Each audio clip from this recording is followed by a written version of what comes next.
Hi friends, welcome to Relax Recipes. இன்னைக்கு நம்ம fried donut பன் எப்படி பண்ணலான்னு பார்க்கலாம்.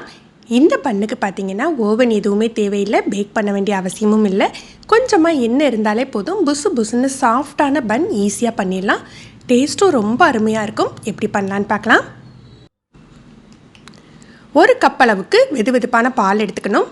இதில் 1.5 டீஸ்பூன் ஈஸ்ட்டு, 3 டேபிள் ஸ்பூன் அளவுக்கு சீனி சேர்த்து கலந்துக்கலாம். எந்த கப்பில் மாவு அளக்க போகிறோமோ அதே கப்புக்கு பால் எடுத்துக்கணும்.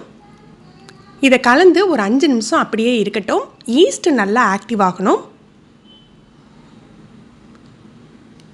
ஈஸ்ட் ஆக்டிவ் ஆகி பால் நல்லா நுரைச்சி பொங்கிட்டு இப்போ இதில் 3 டேபிள் ஸ்பூன் அளவுக்கு வெண்ணெய் சேர்த்துக்கலாம். வெண்ணெய் ரூம் டெம்பரேச்சரில் இருக்கணும். இதோட ஒரு முட்டை சேர்த்துக்க போகிறோம். முட்டை வேண்டான்னு நினைக்கிறவங்க இன்னும் 1 டேபிள் ஸ்பூன் வெண்ணெய் சேர்த்து கலந்து விட்டுக்கலாம்.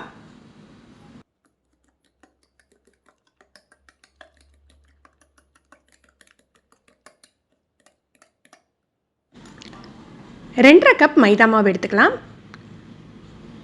அதில் ஒரு 1/4 டீஸ்பூன் உப்பு போட்டு லேசாக விரைய விட்டுடலாம். இதில் நம்ம மிக்ஸ் பண்ணி வச்சுருக்க ஈஸ்ட் கலவையை சேர்த்து நம்ம பூரி மாவு பதத்தில் பிசைஞ்சு எடுத்துக்கணும். இதுக்கு பீட்டர்லாம் வேணும் இல்லைங்க, நம்ம நார்மலாக கையாலேயே பிசைஞ்சு எடுத்துக்கலாம்.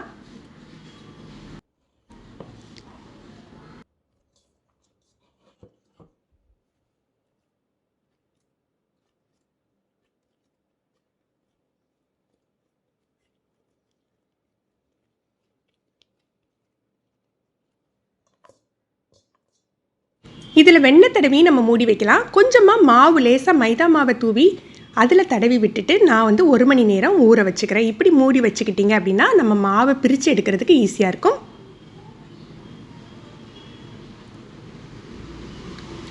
ஒரு மணி நேரம் ஆயிடுச்சு. மாவு பாருங்கள் நல்ல சைஸில் டபுள் ஆகிட்டு. இப்போ நம்ம இதை எடுத்து ஈக்குவல் சைஸாக பிரித்து எடுத்துக்கலாம்.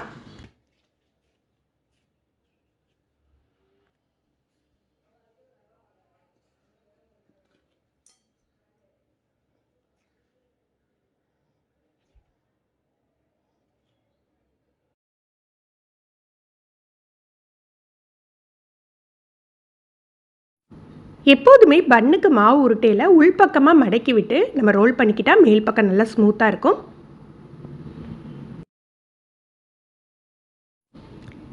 இந்த பாலெல்லாம் உருட்டி தனித்தனியாக சின்ன சின்ன பேக்கிங் சீட்டில் எடுத்து வச்சுக்கிட்டால் நமக்கு பொரிக்கிறதுக்கு சுலபமாக இருக்கும். இது அப்படியே ஒரு 20 நிமிஷம் மூடி வச்சிருந்தா நல்லா புசு புசுன்னு பொங்கி வந்துடும். இப்போ நம்ம எண்ணெயில் பொரிச்சு எடுத்துக்கலாம். எண்ணெய் ரொம்ப சூடாக இருக்கக்கூடாது, ஃப்ளேமும் மீடியமில் இருக்கணும். இப்போ நம்ம உருண்டைகளை சேர்த்துடலாம். நீங்கள் கொஞ்சமாக எண்ணெய் வச்சுட்டு ஒவ்வொரு பன்னாக கூட பொரிச்சு எடுக்கலாம்.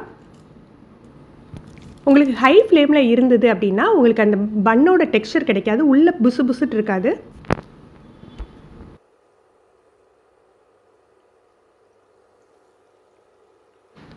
ஒரு பக்கம் நல்ல பொரிஞ்சாக்கில் மெதுவாக இன்னொரு பக்கம் திருப்பி போட்டுக்கலாம். 2 பக்கமும் பொரிஞ்சு இந்த மாதிரி கோல்டன் கலர் வந்தாக்கில் நம்ம எடுத்து வச்சிடலாம்.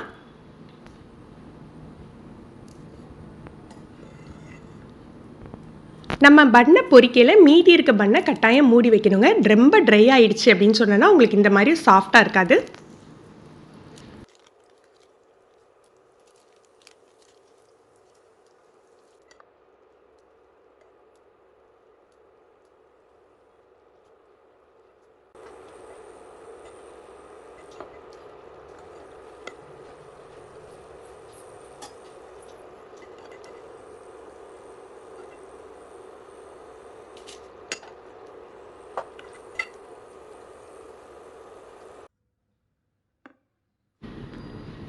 பன்னெல்லாம் ரெடி ஆகிடுச்சு. நல்ல மிருதுவாக இருக்கும்.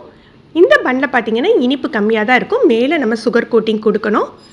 1 கப் சீனியோட ஒரு துண்டு பட்டை வச்சு நான் திரிச்சு எடுத்திருக்கேன். பட்டை வாசம் பிடிக்காதவங்க சீனியை மட்டும் திரிச்சு எடுத்துக்கலாம். பன்னெல்லாம் வெது வெதுப்பாக இருக்கையிலேயே இந்த மாதிரி சுகர் கோட் பண்ணிடணுங்க. ரொம்ப ஆறிடுச்சுன்னா அந்த சீனி பவுட்ரு ஒட்டாது.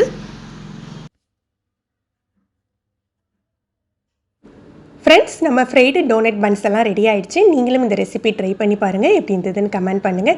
இந்த வீடியோ உங்களுக்கு பிடிச்சிருந்ததுன்னா லைக் பண்ணி ஷேர் பண்ணுங்கள். நீங்கள் நம்ம சேனலுக்கு புதுசு இன்றைக்கி தான் ரிலாக்ஸ் ரெசிபிஸ் பார்க்குறீங்கன்னா சப்ஸ்கிரைப் பண்ணி கீழே உள்ள பெல் பட்டனில் ஆல் செலக்ட் பண்ணி வச்சுக்கிட்டிங்கன்னா நம்ம சேனலில் வீடியோக்கள் போட்ட உடனே உங்களுக்கு நோட்டிஃபிகேஷன் கிடைக்கும். தேங்க்யூ.